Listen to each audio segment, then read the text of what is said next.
موت کا وقت ایک مقرر ہے.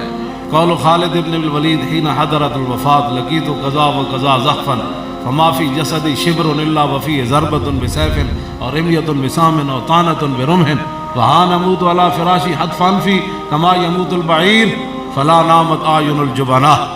جب میں حضرت خالد بن ولید کے مزار پر انوار پر حاضر ہوا، حاضری دینے کے بعد میں نے دیکھا تو ایک وہاں کتبہ لکھا ہوا تھا کہ یہ بات خالد بن ولید نے اس وقت کہی جب دنیا سے جانے لگے.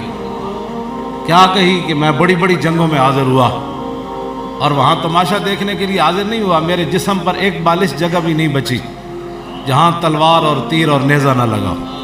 میرا جسم اسلام کے لیے چھلنی ہو گیا. یہاں لکھا ہوا تھا. اور فرمایا اب میں بستر پر مر جاؤں گا جیسے اونٹ اپنے جو ہے وہ جگہ باندھا ہوا قلعے پر باندھا ہوا مر جاتا ہے. اب میں نے ایسے مرنا ہے. اس موت کو تو میں نے بڑی بڑی جنگوں میں تلاش کیا، ادھر تو نظر نہ آئی. آج خالد کو کمزور سمجھ کے آ گئی. پھر آخری جو جملہ تھا وہ عجیب ہی تھا.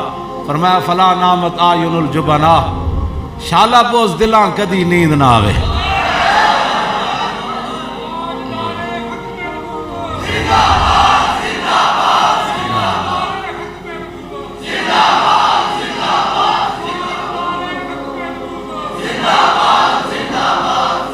شالا بوز دلاں کدی نیند نہ آوے. اے میں نہیں بد دعا کی تھی. اے خالد بن ولید جرجا رومی سپہ سالار تھا نا، اس نے گھوڑا دوڑا کر ایسے خالد بن ولید کے گھوڑے کے گردن کے برابر لے آ کر کھڑا کر دیا. ان کا سپہ سالار تھا. 6 لاکھ فوج تک تو ہے، 3.5 لاکھ تو پکی ہے. اس کا وہ سپہ سالار تھا. اس نے گھوڑا دوڑایا جنگ یرموک میں اور خالد بن ولید کے گھوڑے کے گردن کے برابر آ کر اس نے کھڑا کر دیا. وہ کہنے لگا خالد میں نے سنا ہے کہ آزاد آدمی جھوٹ نہیں بولتا، اور میں نے سنا ہے کہ فإن الکریم لا یخادع، جو انسان کا بچہ ہوتا ہے وہ دھوکہ نہیں دیتا، کریم آدمی دھوکہ نہیں دیتا. تو میں نے گھوڑا تیرے گردن، دونوں گھوڑوں کی گردن ایسے برابر ہو گئی. خالد بن ولید کے سامنے وہ سامنے لے آیا.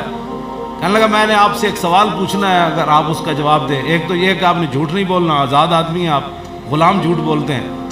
اور دوسرا کریم آدمی دھوکہ نہیں دیتا. یہ نہ ہو کہ میں بات کروں آپ میری گردن اتار دیں. میں آپ سے ایک سوال کرنا چاہتا ہوں. انہوں نے کہا بتاؤ. انہوں نے کہا سوال یہ ہے کہ کیا اللہ تعالیٰ نے آسمان سے تلوار اتاری تمہارے نبی پر، اور وہ تمہارے نبی نے تلوار تم کو دے دی اور تم اکیلے ہی لاکھوں کا لشکر الٹا دیتے ہو؟ وہ تلوار اللہ نے آسمان سے تمہارے نبی پر اتاری؟ فرمایا نہیں، ایسی تلوار تو کوئی نہیں حضور پر اتری. تو کہا کہ پھر تجھے کیوں کہتے ہیں سیف اللہ؟ تو فرمایا مجھے رسول اللہ نے فرمایا خالد سیف من سیوف. تو اور لبیک یا رسول اللہ. ذاتی نعرہ میں پہلے بھی آپ کو کہتا ہوں کہ یہ تو ان کا ہی کرم تھا، ہمیں صبر ہاں رہے صبر سے، ورنہ تو ایک دن بھی آدمی ایک جگہ بیٹھے بیٹھے 24 گھنٹے ایک ہی جگہ پر بیٹھے رہے، بندہ ایک دن بھی نہیں نکلتا. تو وہاں ان کا کرم ہی تھا کہ ہم بیٹھے رہے.